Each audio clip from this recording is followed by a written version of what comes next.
it going, everyone? I'm your host, Rick Harrison, and this is my pawn shop. I work here with my old man and my son. What the fuck was that guy? I mean, I do understand the John Cena trend. It's kind of funny where those horns come out. He starts yelling and shit. Okay, I understand that as a Vine but Rick Harrison? Are you guys serious? I mean, I did watch Pawn Stars back when I was in the United States on Netflix, and it was pretty decent. I had a lot of fun watching it, but it was the last thing that I thought would make it to the Vine trend or to the dank memes trend, alongside Keemstar. So anyways, today we're gonna talk a little bit about the differences between the VietCong and the NVA. Now, a lot of people, I asked them, "Oh, do you know about the attack that the NVA did?" They're like, "Yeah, you mean the VietCong?" And I'm like, no, there are two different things. Now, for those of you who don't know, the North Vietnamese Army, the NVA, was the actual official army of North Vietnam, obviously. And it was backed up by the Soviet Union. But in the meantime, in the South, where the Americans were at the time, and the anti-communist forces, they needed some kind of resistance, some kind of guerrilla forces, so we had the Viet Cong. Now, the difference between the Viet Cong and the NVA was actually the official army of the country, as I said, and it engaged in a more conventional warfare at the time. So it had military bases, it had operations, it captured outposts, it attacked the United States in military strategic operations. It had a command and everything. But the Viet Cong was a guerrilla group. It was backed by the NVA. It had primitive weaponry, to be honest. It only had weapons. They didn't have aircraft. It didn't have anything like that. It only had RPGs, rocket launchers. It had AKs. It had really cheap stuff. But they were a guerrilla group, so they would attack the United States from unknown areas. They would do operations on their own. They would just attack a patrol of the American army, and they just kill everyone they can, capture and take any ammo or any weapons they can. So that's pretty much the difference between the NVA and the Viet Cong.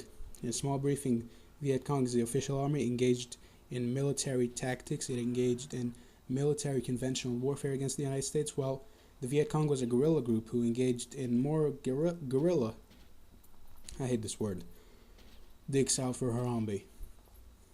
Fuck. So, as I was saying, the Vietnamese were nuts. And I mean nuts. Just like the same model as the Japanese Imperial Army in World War II, they were kind of like that. They would rush in hundreds, try to kill anyone they can. They would rush to the trenches of the Americans, to their bases, hundreds of them, some of them unarmed. They would just run, try to knife people with machetes. It was torture. They didn't even care about their own people. That's the thing. They would make hundreds attack, and they didn't even know who died and who didn't.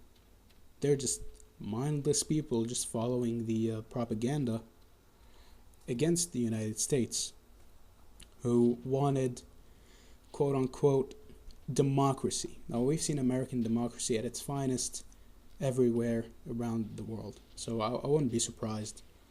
But backed by the communists, both things are as bad as each other, to be honest.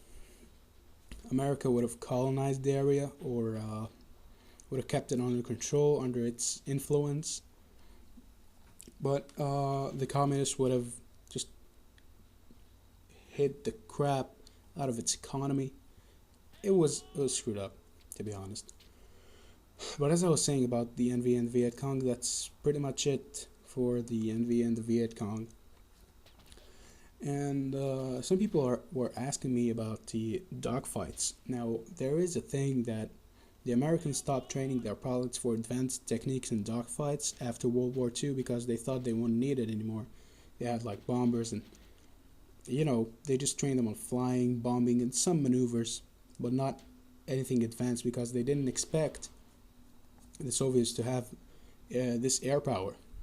So in the Cold War, I'm not sure if they're Soviet pilots, but I'm guessing they're trained by the Soviets to attack the Americans. They used to attack with what we know as the MiG, an early model of the MiG, which was amazing. This plane is maneuverable.